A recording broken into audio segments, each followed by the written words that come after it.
Evolved, your home for Halo. Welcome, Spartans, to Mission Debrief.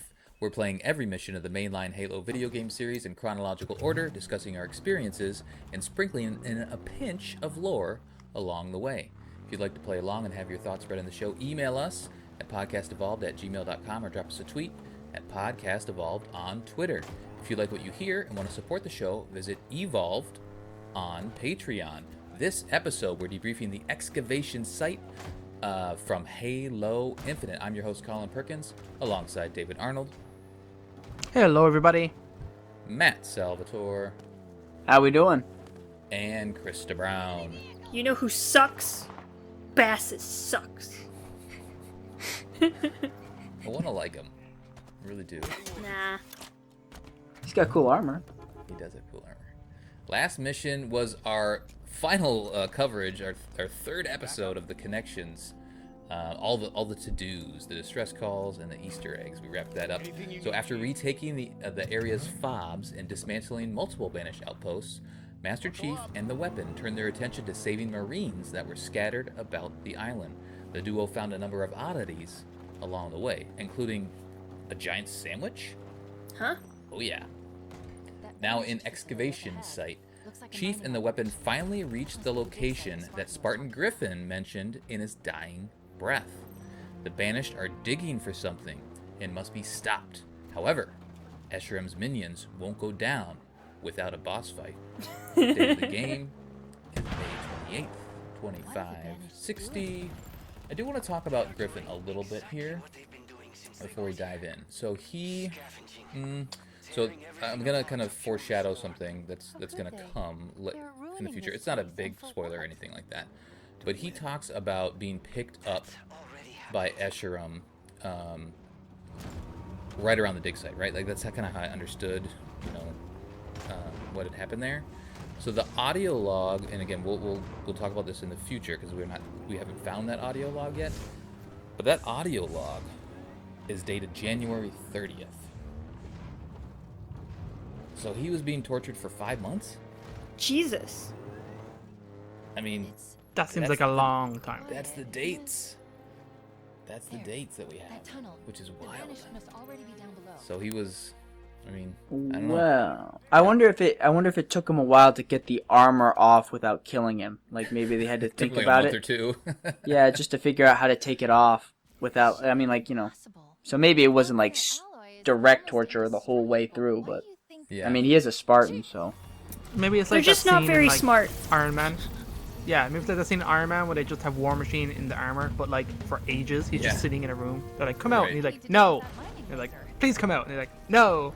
I like that. Or maybe they made him walk to Chaklock's tower and like dragged him, like that took a couple weeks. They went on a vacation, Then maybe I'm sure they paraded him around times and they brought him back. Like there's all sorts of things. Maybe that's all in the book, Kelly Gates' book coming up. It's in there. So anyway, so the other thing I want to touch on is, and I talked about this at the end of the last mission, is now if you've done everything up to this point, you have enough valor to get a Scorpion. So you've done everything. But you have to do everything. You have to do all the propaganda towers, you have to save all those damn Marines, and do all of the missions up until this point to get enough valor. And you have exactly 2,000. And then you can drop a Scorpion down onto that fob. What is it, Charlie, I think, nearby. Drop a Scorpion down, roll in there, and it's pretty much useless in this mission. I don't know. How did you guys, Matt? I'm curious how you did on this mission. Did you do the Scorpion thing, or did you just kind of roll in with the Razorback? Take us through kind of the beginning parts of approach. So I like vehicles, but I'd rather just go on foot. So I think I took a Ghost to the location, and then I just I had a battle rifle, and I think I just did battle rifle and assault rifle, and I just went through each. This place has a lot of those little like ammo stations where you can refill. Yep. So I was just going through that, and I think that's basically how I did it. Okay. I didn't do anything super super flashy. It was just, you know, the kind of the meat and potatoes of Halo. So just kind of roll up, and so there's a cutscene that we get to and a little dialogues. But like getting into the excavation site, I guess it is empty, isn't it? Like, it is. You roll in, there's nobody around. It's quiet. Yeah, it's quiet. You're like, what's Too going on? quiet. And you've kind of seen this building, you know, as we're going all the way around, but like avoiding this location. Yeah. Because we want to get all of the valor and everything. And then you kind of roll in and you see a bunch of trees that are like dead, and it looks like it's burned down, right? This little area. So it's a cool little setting once you kind of get into this area, and then you know, you drive whatever you have in. The other thing I'll just mention with my Scorpion, I did end up getting my Scorpion, like I jimmied it all the way into the you know, this little hole right here in the side of the cliff, and then as soon as I triggered the cutscene, the tank disappears. It's gone. Oh, I can't really? What? Yep, it's gone. Bye-bye. But you can go back to a fob, so you can start this mission, and then you can fast travel back to a fob and get another one. Yeah, because there's one right there. It's by that other looking spire. Oh, there is one nearby. Oh, I guess if you... oh, no, there's a fob... Oh, no, that's there's a fob nearby. Yeah, there's a fob nearby, but... Yep. So you can just go back there, and like the mission won't reset or anything like that. Like you don't That's have to do cool. the dialogue again. You can just go fast travel back to that point, which is pretty sick. So I ended up doing that just to see what happened. So the key is to go in, trigger the cutscene, then go back and get the Scorpion. Don't bring the Scorpion tank first. Exactly. Yeah. Don't waste your time. Yeah. Right. So David, you want to talk about this little dialogue here? Okay, yeah, so we get this like little cutscene just as you kind of approach the mine laser. The trap that everybody knew was coming gets sprung, and this big huge laser just kind of pumps out. But the weapon is kind of funny, where she kind of walks up and says like, it's kind of quiet there, that tunnel, the banished must already be down below. Chief kind of goes up, you get a little small cutscene of this, and then the weapon is kind of looking at the tunnel going like, this should be impossible, like Forerunner ally is almost indestructible. What do you think? She turns around, big laser beam, she shells at Chief. Chief dodges a big master laser beam that comes to the city, in essence, starts kind of cutting through. And then you're just kind of left to, okay, obviously I got to turn this off, but then this is the trap then enemies kind of start populating this kind of or do enemies come down yet? Or do you kind of go up first? Yep. Yeah, They there's do. like, you see drop pods and like all stuff happens. Yep. The trap is sprung. It's really cool. But there's another step. So we need to get up into the control room of this excavation site, or the drill, I guess, whatever you would call it. So we need to fight our way up into that. And you can really just sprint. There's little gravity lifts on both sides of the thing, so you can really just sprint over there. You may have to fight a little bit. Feel free to spend time. I don't know, Krista, did you spend time clearing people out around in this area, or did you just go right for the gravity lifts? Oh yeah, definitely. Oh, sorry. Definitely. I kind of cleared some guys out and then I headed up. It's funny. I don't know where this Marine came from, but some Marine followed me. And he was in that cutscene where the laser turns on, and he was just kind of standing, like, right by the laser while Master Chief was, like, rolling out of the way. Oh, funny. Yeah, he was just like, oh, okay. Was he there after the cutscene, too? Yeah, he was after the cutscene as well. It was funny. He was just standing right in front of the laser. Yeah, so I was clearing out, or I was saving a bunch of Marines from previously, and so I rolled in, let's see, I did, so, okay, anyway, so the Marines will follow you a long way. I guess this is a story from the previous episode, but, like, Marines will stick with you. Like, I gave one of the Marines a, Spartan, or no, it was a, Sentinel beam, and then I was going around to save a bunch of other Marines, and, like, that guy stuck with me almost the entire time. It was fantastic. And I love how they just randomly show up in the missions, too. It's very good. Yeah, I think it has a lot to do with, like, if you've just freed a fob, or if you've rescued some Marines, those Marines will just like catch on to you, and then if you leave them, they'll eventually get there if you give them enough time. And the only way I can tell them apart is by the weapon that they're holding too. You know, it's like, oh, that's Billy Bob. He's the one who's got the Sentinel beam. All right, let's go, buddy. I gave him the Marine skewer. Billy Bob? Yeah, Billy Bob Beam. Makes sense. It's a All my strong- Marines are named Jeff. Like, it's just always Jeff. All of them. I do like how like there's loads of Marines scattered around here, like all around the excavation site, like outside it, like they were like monitoring it and stuff like that. It's kind of cool. They kind of set them up, and Yeah. up if you're looking at the excavation site, there's like a group of Marines pretty close up on the kind of high right ridge, and that's where the BR breacher is, just sitting there. And I always beeline straight to the breacher and pick it up, and I keep it for like most of the game, like every time now when I go there, because it's just kind of the super powered BR, which is great. So I kind of always go Will there. regular BR armor or ammo fill that thing back up, Yep. or do you have to? Yep, it's just kinetic ammo. Oh, wow. Yeah. That's dope. I don't know if like regular BR will do it. Actually, it doesn't. You have to get the kinetic ammo boxes to resupply it. Okay. Yeah, because if you go to the fob, it treats it as two separate. The different BRs, it treats it as two separate ammos. I got you. Nice. All right, so we go up the gravity lift here. We fight through not really much. There's like some jackals and some grunts and a couple, weak little brutes that are inside. So you take care of business up there. Then you go and smack a button.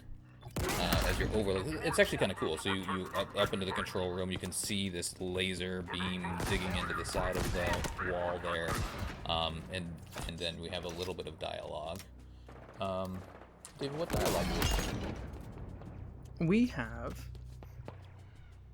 look at the controls of that window. Chief heads over pretty much to push the button, and the weapon kind of thinks that she can just totally do it like normal, because you've seen in the game the weapon just like been totally perfect at like deactivating and interacting with stuff, but she's just like, she snaps her finger, no, kind of happens, and she goes, oh, something's wrong, I can't shut it down. And then John straight away is like, we destroy it, because like that's what John does. But the weapon is like, she's ready for him, which I thought was pretty cool. I was like, way ahead of you. You have two power regulators, you manually open them up and you shoot a bunch of stuff. So kind of stuff we kind of know we're kind of used to doing, because if you've done some of the kind of I'm blanking out what they're called now. Other bases, the big ones. Why am I totally blanking? Outposts. Yes, the actual outposts. You push a button, this big reactor pops up and you shoot it. These ones are designed slightly differently, but it's cool.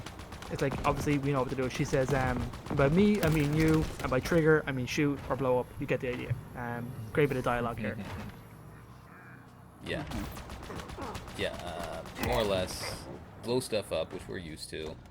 And the other cool thing is that the back door of the control room area like folds down, and then you can go up the back, and then you can essentially decide if you want to go to the left or to the right, and which of those two regulators that you want to take out. And they are like David said, they're a little different. So they, like, we've seen these little power coils, right, all throughout the game at this point, to open doors or do other things. But there's two of them, so like this structure, I guess, raises up, and there's the one on the top, and then there's one on the bottom, and you gotta blow them both up to then finish that. Actually, before you do that, excuse me, I missed this, is that there's a trigger, there's a I don't know, like a dial from, remember Halo 4 when on the Dawn mission where he grabs it and he's like pulls it out, right?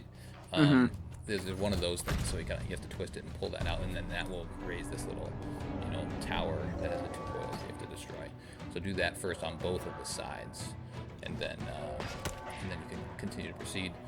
Kirsten, your thoughts of this mission, kind of this portion of the mission, right? So we've gotten to the little cutscene, got a little dialogue, we've gone up, we've got a little more dialogue, and now we gotta go do some chores. I didn't mind it at all. I thought it was fun, the drop pods coming down. It's obviously very similar to all the outposts and stuff we've been doing throughout this game, but, it's kind of fun because, if you listen to some of the AI talk about Bassus, oh my god, Bassus is gonna be so mad, and blah blah blah blah blah, it's like, who is this Bassus man you are talking about? We'll never see him. No, he's just probably some background guy, right? I like the way this is laid out. I think it's really fun. I like the laser in the background. Blowing stuff up is just so Halo, so it just feels very natural to go and do it.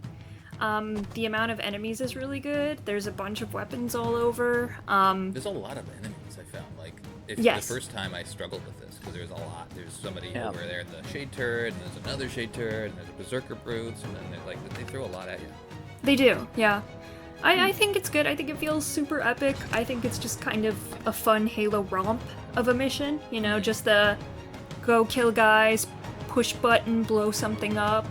You know, I it's nice that there is like an end goal to this that I really like. So it's, you know, you can see the laser and then you get to see, you know, the laser turn off, and I kind of like stuff like that. So I thought it was a good mission overall. You know, I thought this part was good. I thought it was fine. I mean, obviously it's not spectacular, but it's still, you know, you get cool weapons and you get to shoot things. I mean, what more do you want? Yeah, it's a different take on a lot of Halo missions because it gives you like an arena instead of like a straight line. Normally we're running down a straight line. Here it's like, here's an area, you gotta go 2 things, and there's a bunch of enemies kind of, you know, trying to stop you. Infinite kind of does that a lot, though. It's kind of more big areas that you're fighting in rather than the corridor crawling that we're used to. Right. Because Now, the straight line is made more for getting to that point. I really like this, the way the mission is laid out, because right off the bat it sets you off that there's a trap, you know, because, like, you know this is a banished site and nobody's here. So I like that you walk into it and you're like, yeah, it's a trap. And then when you go up to turn off the laser, you're like, this is probably a trap. And so right when you're, you know, when she's saying, I can't take it out, you got to do this, you're like, is there going to be another trap? And so I like that for me, I was always kind of waiting for the next shoe to drop. And so when Bassus finally does, you know, jump up behind you, get there in a little bit. then you kind of have it. Yeah, but no, I really do like this mission. I do like the idea of like activating these little pylons, and then taking them out. But on a whole, this mission though, like if you just kind of narratively told it to someone, it's a very short mission that way. Yeah. But there is a lot of enemies to keep you preoccupied, and it's not an easy task. So I do like that it's challenging in that respect. Yeah, I found because I had played it before a couple times, I was like, okay, I kind of know what to do. It makes the mission even shorter. But Yeah. like so many Halo missions, the first time you're kind of problem solving to figure out the best approach. What Right, you right. need and all that sort of stuff. David, what do you think about this before the pre? I really loved it. reveal? I really like the setup. I like the map. I like the layout. It's a really fun fight, especially with like drop pods coming in, with phantoms coming in all the time, and the snipers around, and just the layout and where all the kind of weapons are, and even like where the power cores are. They're not like in the exact same place on your side. One of them's in like a cave. That's kind of cool. You can approach that in different ways. One of them's like way more open, but has like stationary kind of turrets and stuff around it. So I love it. Like it's a great fight with Marines when you're bringing them around. I can't wait to play this map in co-op and stuff. I imagine it'd be so much more fun. It's really good. I really enjoy it. I liked the premise. I liked the layout of it. I liked the way how, like Matt was saying, is this bit the trap or is that bit the trap? Is there more trap? Trap. It's good. Like for something that's an obvious trap, I liked how it played out. Yeah. Yeah. Exactly. You know it's a trap, and you're waiting for the trap to go, and that right there builds the anticipation. But I think, Colin, you were right calling this an arena, because it really feels like an arena of battle where you have a little bit of everything, and the way it's all laid out, and more enemies are dropping in. It is like a little ghosts and like little there's arena a there. brute chopper and stuff around. There's plenty of like there's even like a marine turret. Do you know what I mean? To drive. Oh, well, so I do have a story. So I did go back, and I got the tank. So I triggered the stuff. I went back, I fast traveled, brought the tank in, and so it actually did make the one side super easy, which was closer to the Charlie, so it must be the east side. So I rolled in there, and I just blew everything up. Right, you're able to kind of stay on the high ground and just blow out all the shade turrets, blow out all the enemies. You can get to most of the coils that you need to blow up for the what do they call it, cooling regulators. So you're able to do that, but then I ended up driving it down under the structure, the drill, and then you know how there's the grav lifts that are there? The grav lift took my tank with it, and you can't get it out, right? So like I drove So was under... it just stuck, like up top? It So picked up the I wanted tank. to see what would happen. I was like, okay, maybe it's too heavy for the grab lift. Nope, I drove over the grab lift and took the entire thing up. And then it's just stuck there. You can get out, and I could like get to the hole that the grab lift is hitting, so I could get in the structure. But then I couldn't have my tank anymore. So I did end up going back and getting another tank just to see what it was like, but it really wasn't worth it for the other side of it because of that one that's in the cave. Like it's just a big pain in the butt to maneuver a tank in that area. So anyway, I ended up there are so that's the one side with the shade turrets and a bunch of brutes that drop in and all that sort of stuff. The other side, the west side, is where there's a ton of jackal snipers up top. And they'll just keep pinging you if you don't take care of them. So I do have another story to talk about in a little bit, but I do want to talk about the rest of this mission. So you blow the things up, and then you take the coils out, and then we got to go push the button again. And there's a little bit more dialogue, and this is where the real trap happens. David takes through that. It's down there. Yeah, so you go up to push the button and you think it's going to be like it was before and the weapon kind of drops, but right before she does, you get pulled in by this Ron Perlman looking brute. And he's all in gold. Bassus shows up. He's really cool. That just hit me right there. His armor is crazy. And he has he's got a massive hammer, and the kind of cutscene's really cool the way it's played out in first person here. He's about to smash you kind of like use your grapple hook to kind of move away along the ground. It's pretty cool. And then it just drops you straight into a boss fight. And now, depending on your level of preparation for this boss fight, this is either absolute pain in the balls or super easy. Depending, because like you're trapped inside the excavator. It's not a whole lot of area to move around. He's running at you with a grab hammer. Now there is a rocket launcher in here. There is a couple of weapons kitted around, but like it really helps to use grenades, use your environment, to use whatever you can. And like on the higher difficulties, absolutely just come up here and start dropping heavy weapons around the place just to set yourself up for success.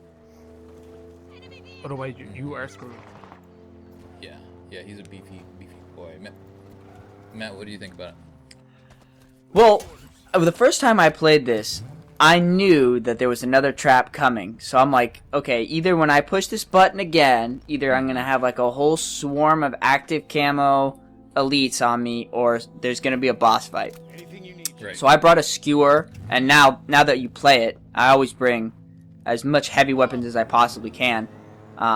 So I usually bring the skewer and a rocket launcher, which isn't actually a good pairing because you want to take out his shields first. So usually I'll drop the skewer there and trade it out for something that I can take his shields out with. But I use the grapple shot a lot. I think I basically just like run in a circle the whole time, and occasionally I'll turn back and I'll shoot him. But I'm constantly just spamming the grapple shot to get away from him. Usually it works pretty well. I think of all the times I've fought Bassus, I think I've only played normal, but I think I've only died once. Oh wow, nice. But that's on normal, so I mean. But you're running around using your grapple shot. Yeah, I'm running around and I'm like, ah! He kicked my ass the first time on normal. I was not ready for this boss fight. Oh, I knew something was coming though. Like I could feel the next trap. Yeah, it's a much tighter spot than the Tremonius fight. Right? Yeah. Well, I think that's what makes it so difficult is they put you in this tin can with this brute chieftain, and he's got a grav hammer, and he's just like bang bang bang bang bang bang. He's at you. Yeah. At you. And he's just like, yeah, exactly. Like he doesn't casually walk. Like he's a sprinter. And a jumper. Yeah. Jumper. Yeah. Krista, how'd you do? I did great, actually. He was a piece of cake. Nice, what'd you use? So I'm playing on heroic. I threw one of the fusion coils in his face, at the very beginning, which took his shields down to pretty much nothing. Oh, nice. Yeah, I took out the rest of his shields with, just some assault rifle, and then I had a skewer, and I just hit him 3 times with the skewer, and he died. That was it? Well, you still had to reload, but still. So Oh yeah, so with the reloads, you have the grapple shot. So I'd grapple shot the furthest amount of distance I could get away from him, reload, and then grapple. At that point, he'd be right by me again. I'd grapple shot across the map again, and then shoot him. Nice. And when you need that skewer, it takes forever to reload. I know. I'm like, oh my. And so, like, I'll switch weapons, and then I'll be like, oh, I'll just switch to my skewer, and then I'll switch, and I'll be like, oh, great, I had didn't to reload. reload. Yep. And I'll be like, I'm dead. I want Yeah, I that wish perk you where could my reload second while weapon. you were grapple shotting, Yeah, but you exactly. can't. Give me that second weapon perk where it just reloads automatically magically. Mm-hmm. Krista, how was it the first time? Do you remember your first time fighting fastest? I think I Rough? struggled with it a little bit, but I wasn't using my equipment as much on my first playthrough until towards the end of the game when I just started getting used to, just how things worked and how the weapons worked and stuff like that. I think I died once or twice, but then I kind of got it. I'm an expert now, though. Alright, so now I guess, sorry, I'll chime in with my Bassus story. Everybody's got that Bassus story. So again, back and forth to the fobs. This is all possible. I cleared out the cooling thingies, so that's all done, and now the next thing is to go trigger the trap. So I went back to the fob, I went and got my calcine disruptor that David loves, and a rocket launcher. And so I came up to the site, and I didn't clear out everybody before I left, so I still had some clearing out to do, so some jackals shooting at me and stuff like that. So I went and grabbed one of the turrets, kind of on the western side. I think it was the machine gun turret, and then I ended up switching over to there's a plasma turret that I grabbed too. So just to kind of get me into the gravity well, so I didn't have to use any of my calcine disruptor ammo. I just wasn't sure if I needed to use it, and I could save all my rocket launcher ammo. So went up there, triggered Bassus, and then the calcine disruptor once again is melted his shield and a couple of rocket launchers, and he's done. So if you know what you're doing, if you have the right tools, he's not difficult at all. But if you come in with an assault rifle and a pistol, then you're gonna have a hard time. Some of us like to feel panic, though, Colin. Right. Exactly. And I mean, that's how I felt in my first run, because I didn't do much of the side stuff, so I didn't have all the additional weapons unlocked and things like that. But second time around, it's a lot easier. There are 2 power regulators down. Okay, and then so we kill him, and then we gotta go finally push the button. And this one's a little funny. I felt like I don't know how you guys felt about this cutscene. David, I'll let you take us through it really quick. I know they're all kind of like little short conversations with Chief and the weapon. But she feels a little weird on this one. I don't know about how you guys felt. What do you mean weird? Well, she comes a little aloof in her last comment. What did she say? She kind of says, "You've done your part, now for mine." She cracks her knuckles and goes, "Watch this!" And then she hacks the terminal, and then there's like nothing happens. And then John's like, "Is there a problem?" And she's like, "Of course not." Snaps her fingers, and the laser turns off. You think that's weird? Her delivery on the "of course not" seems aloof. It's like it feels like something else is going on, And I don't think it was intentional, but just the delivery of that specifically. I get what you're saying. She kind of pauses funny. Yeah. And you think like something more is about to happen. Yeah, because she's like, "Of course not." Like maybe she's trying to figure stuff out, or she's gaining more information. I don't know. It's a little weird. But yeah, she snaps her fingers. This giant explosion happens, which is cool. And then you have access directly. It's cool because you can see down. Now here's the hole, and this is the conservatory. And Griffin was specifically talking about the conservatory, and she's saying, "Conservatory's down there." Here's another weird thing about this, from my opinion. Why was the drill even going? Because she also says later on that there's a bunch of Banish down there. So what was the point of the drill? Why was the drill only there to stop Chief from going down there? That's how I That's what I always interpreted thought it. it was. It was just like, we can't physically block this hole, so we'll just turn the laser on so we can't walk into it. That's what I always thought it was. Well, I think the first initial part of the laser was, we're gonna kill him with this laser because he's standing right there. I don't know if they actually thought And they'd then- hit him with the laser though. I mean, maybe. Well, I mean, I think that's why they waited to have him standing right there. Because why turn it on? Yeah. Why not just leave it on? So I guess that's the first try. I guess right? they want to lure him there and then drop everything on top of you. Admiral Adbark should have just come out and been like, "It's a trap!" Exactly. There is some more dialogue. The weapon talks about how the laser was modified to cut into the ring, because that's shouldn't normally be a thing. And then there's just some back and forth, like who would have modified this? Because Bassus is too dumb. But who would have modified this? And there's some more kind of, I think, foreshadowing that's going on with things that we have yet to see. It's not his fault, Colin. He's a brute. Right. The other good line that John says, all right, so we're going to go down there, more or less. And then she says, are you scared? Because she said there's probably another trap. And he's like, whatever. And then she asks him if he's scared. He says, of course not. He says no, and she says, of course not. I've got you keeping me alive. Oh, and the 63 millimeter of titanium alloy wrapped around your neural interface. I'll be fine. So essentially, she's living inside Chief. If he dies, she'll still be fine. All right, that is Excavation Site. Anything else to mention before we get into what do we do next? Trivia. Talk about trivia. Guess we go. Oh, we'll do audio logs. Yeah. Anything you guys want to talk about? Audio logs, just the mission in general.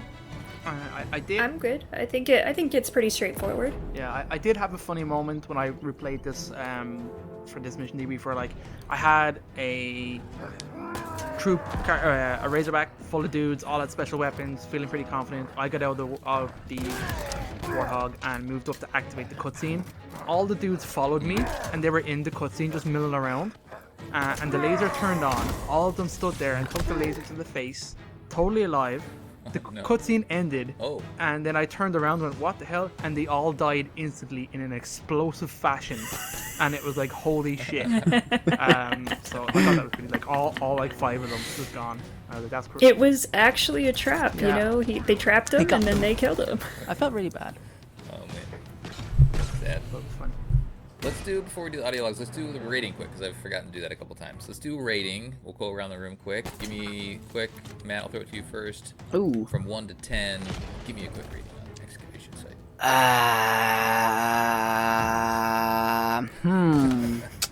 I'm gonna go 7. 7? Krista? I can do a 7. I think 7's pretty fair for this mission. It's not spectacular, but it's decent. Yeah, Good. exactly. I'm feeling a bit hotter. I'm feeling an 8, but I could live with a 7. Whoa. But I really like this. I just think it's got a fun environment. There's loads of tools. I don't know. They probably could have done more with it, I think. But yeah, I'll go 7. I'll talk myself around on it. Well, you want to go down to 7? Yeah, You can give it an 8 if you want. What are you gonna do, Colin? What are you gonna do? I'm gonna go 6 because Oh my God. What? there's not much storytelling here. So in like the tasks is like it feels like an outpost. You know, we've kind of been doing a couple outposts recently. It's like, all right, here's some outposty stuff to do. When you know what you're doing, it's not very difficult. And then the Bassus fight is the same thing. It kind of loses its luster once you upgrade weapons. So I'm gonna go 6. Ouch. Oof. There. Bassus deserve better, Take Colin. that, Bassus. Your big ugly face. Justice for Bassus. All right, so we have some audio logs. So there's a banished audio log, Eshrum's testimony, and then there's two UNSC audio logs. Oh, I didn't mention the collectibles. We normally do that too. So there's a Mjolnir armory down in kind of the western corner of the site. There's some jackals and there's a shade turret above. So there's a Mjolnir armory down there. There's a banished nameplate for you if you get that. 2 Spartan cores. There's one in a building kind of on the south side of the site. You actually have to go to the second floor to get that one. And then there's another Spartan core that's on a cliff, again on the south side, overlooking the excavation site. So you can actually go up there. And I think there's like a sniper rifle or something else right next to it. So 2 Spartan cores, 1 Mjolnir armory, and then let's get into our banished audio logs. We have, go ahead, Matt, take it away. Alright, so the first one that I'm going to do is I'll do the ones outside and then we'll go in. We have the prisoner audio log, and this one is on, I guess if you're looking at it's more on like the western side of the map, if you're looking at it from that angle. And this one is the prisoner, so it goes, Lucas Browning is talking. This one's actually inside, though. It's inside the mining laser. No, it's... There's 2 audio logs. Yeah, it's on the Halo excavation There's 2 site. inside the mining laser. There's a banished audio log. Yeah, it's in the control room. Yeah. Yeah. Okay. They said only a human could open it. I'm sorry. I'm so sorry. They held my hand against the surface. It was cold. So cold it burned. I screamed for them to stop, but then it began to open. Slowly. Pieces moved, slid open, and then I saw her face. Oh, God, she was smiling. I am the Harbinger, she said.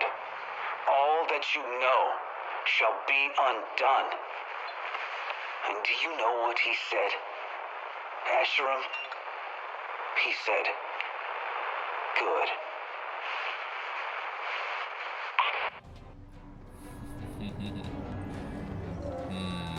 She's So just like, this I'm gonna blow is- everything up. He's like, sweet.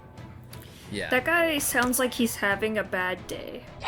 He is very, very bad. This poor Lucas Browning. I know, right? Poor guy. There's more to find out. Like, they're really setting this stuff up, and it's interesting to know if people are playing along with us to know if they've kind of figured stuff out, like what's going on. But like, there is a reveal right here in an audio log of a character that we need to know about. And that's it. And otherwise they've just hinted at this character through other stuff. Yep. We've seen a couple of like we've seen the open casket. I Yeah. think this is the first reveal of a name. They've Yeah. said name. Okay. Maybe they mentioned it in No, because the brutes refer to her like her, or that's what she. yeah. Interesting. Comes and introduces herself in this audio log. Okay. Next up, we have the Reverie, and this is, well, it's before you reach the excavation site. It's like near a crashed truck, near some weapons. So it's a little outside of the excavation site, but it's in that vicinity. What am I looking at? Frigate. Mulsan class. Hull identification reads Mortal Reverie. If we're gonna make any noise on this ring, we need a base of operations. It's beat to hell, but it's shelter. Defensible location, no sign of banished activity. Yeah, this could work. Any Spartans in comms range? Spartan Griffin is in range, but his signal is diminishing rapidly. I'll keep it brief. Open up a channel. I think we found our rendezvous point.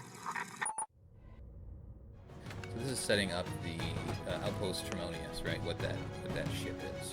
And I know we talked about it a little bit earlier in the series, but David didn't think that this was the Reverie, like that ship was the Reverie. But this audio log specifically is saying, nope, that is the Reverie. Yeah, I guess I missed. I'm kind of paying attention because it's way different when I was reading them than when I was actually listening to them in the game. I don't know. I just didn't pick up on it. Like Reverie just sounded like a forerunner-y thing, more so than like an actual human ship. But that's cool. But that's Okay, I have a quick it's question. legit though. Like it's legit. Yeah, I'll let you ask the question in a second. But it's legit. It's right. They're doing a lot of this storytelling. Again, it's not necessary for the immediate story the chief is doing, but it's interesting stuff, right? And then they're doing it through an audio log. It's a good audio log, but I would have liked to have something more like a little screen that pops up that like shows the image of Outpost Tremonius, the Moral Reverie, or something like that, just to kind of draw that connection. So I feel like that is enriching information for the player. Well, it's a very understated storytelling where it doesn't hang a lantern on it or like point to it and go, see, look. It just tells you very calmly, casually, and you as the reader or the player are meant to string them together. Okay, my question is that this indicates that Spartan Griffin is in range, and so you said that he was picked up near the excavation site. So did she scan right when he was getting taken by Esram? No, this is dated December 15th. Oh, okay, so this is before. This is he like got a month or so before. Yeah, so Okay. they're still kind of tooling around. right, because the range. right, because they had like a battle at the Reverie, like it was their last stand, and then they all scattered. Yeah, and that's to come. But Okay. All right, so last one is this one's. I think my favorite of all the audio logs are probably Esram's testimony, just because they're a little more soulful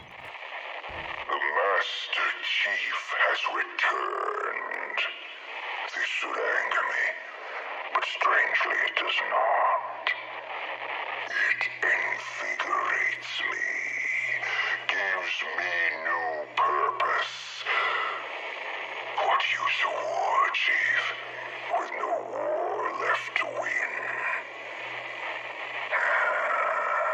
I could not have wished for a more worthy adversary. Atriox, I now understand why you did not kill him on the human craft. You wanted him to witness your victory. I will complete your work, your vision.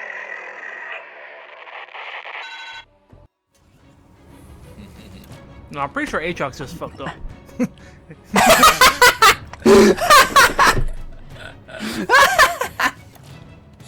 But whatever. That's interesting.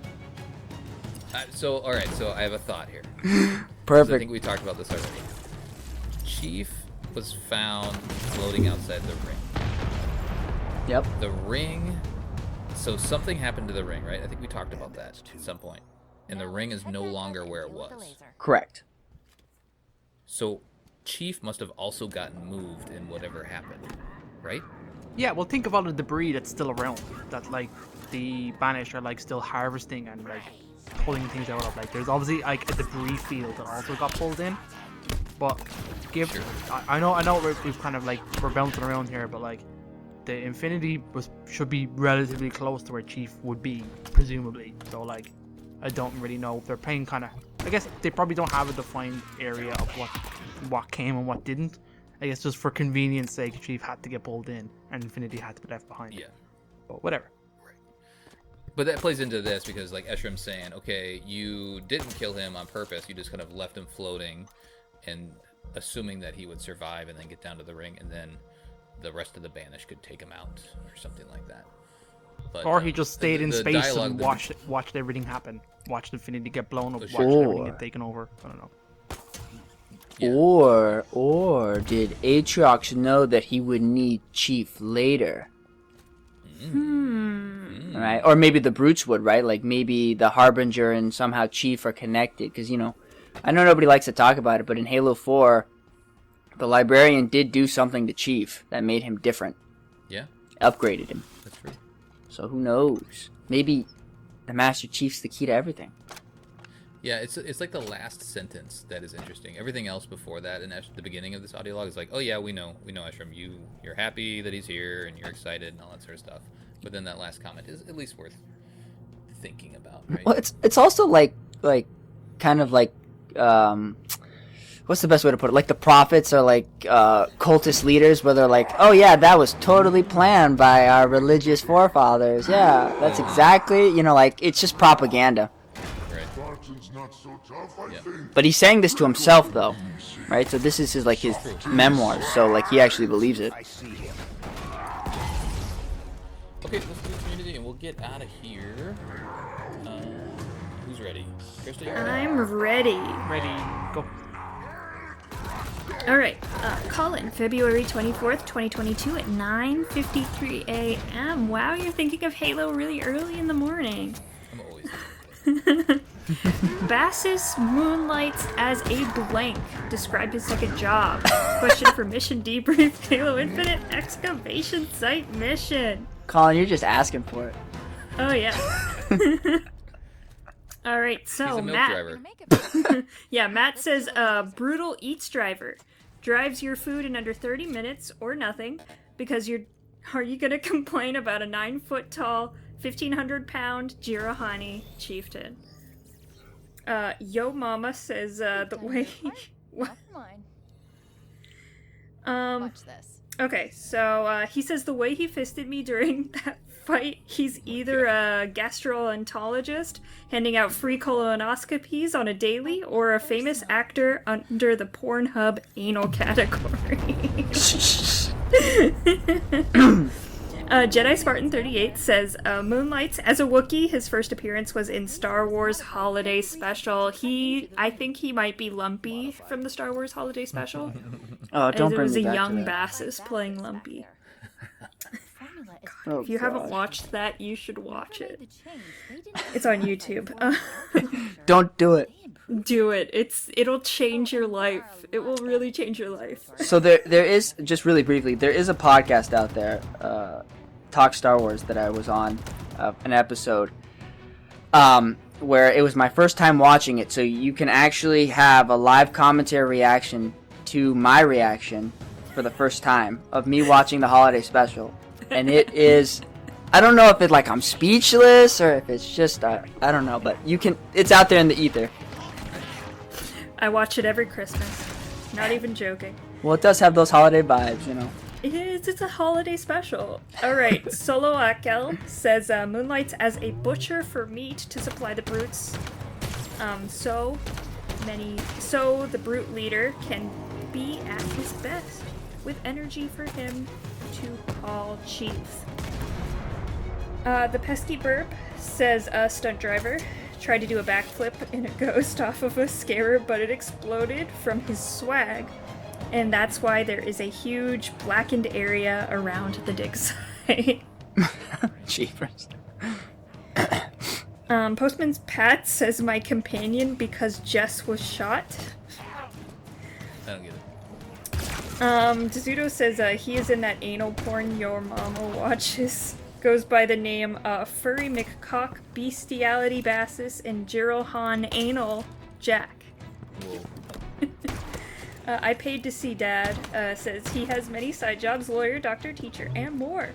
He's slaying pussy while on his break to keep the cash flowing for his next financial fuck up. I blame Colin for all of this. I don't know what you expect when you ask these questions, Colin. It's my fault.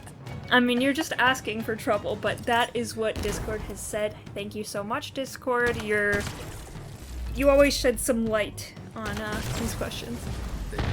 Yeah. You're right, I did ask for that. So thank you, Discord, for providing what I asked for. We just gotta specify that it's a red light. Let's head back up and Right. deal with the laser. Alright, Facebook, a little cleaner. Okay, Facebook. Colin Perkins, admin, February 24th at 2:55 p.m. Bassus moonlights as a blank. Described for his second job. Question for mission debrief. Halo Infinite Excavation site mission. A good picture, Colin. Good picture, Bassus. So, we got a good few responses actually here, which is pretty fun. Also, side note, we have 117 post reach numbers. That's really good. That's really nice. I like that. Jonty says, strip dancer, he can leave his hat on. I like it. Lucas, a ballet dancer. I've never seen a brute with that much armor move that quietly. That's true. He really did sneak up on you. Brad says, we all know it's really Ian who moonlights as Bassus when he's not working on the website. Who else is that legendary? Ooh, I like it, Brad. Nice. Matthew says, sign language interpreter for the hearing impaired. He officially works for Aatrox and Esheram during their speeches, but occasionally signs for Craig at his various shows around Zeta Halo. Super nice guy, big advocate for accessibility within the Banished. That's pretty funny. And we murdered it. Lance says, physical therapy trainer. Luke says, King Kong impersonator. Jared, the Banished Uber driver. We got some Ubers in there. Brad again, when not overseeing Banished dig in the dirt in his shiny gold armor, he's defending his title as Banished long jump champion from Shacklock. Bassus is a fanatic Ungai culture and history enthusiast. He often gathers together late at night, huddle around a campfire, surrounded by his little grunt buddies, listening with rabid attention to their stories of Flip Bam, the Vanquisher, and his trusty Goliath steed Wormy, as they brave the great methane fires of Bahalo in search of the everlasting food nipple. Well done, Brad. Brad put some thought in, man. Oh my goodness. Holy smokes, I want to read that. Dickie says he DJs at Club Era on New Alexandria. Well, he used to. That's pretty good. Manny, he's a MOA dealer. He could flip them and make a huge profit, but he eats more than he sells. Jimmy John says soldier in the Christmas Simp Army is always one. And finally Storm says that one McDonald's employee having to explain why they can't serve ice cream because the ice cream machine is broken. Very specific stuff. But I like it. Those Facebook I don't think you really could complain if he told you that. Yeah. That's why they put him up front. Wow, those comments really humanized Bassus or brutized him. Yeah. A lot of people. I kind of feel bad that we killed him. He came in pretty positive overall. Nice guy. People like Bassus. Well, on Facebook, on Discord, he's just Facebook. He's pounding some ass on Discord, yeah. He's doing some stuff for sure.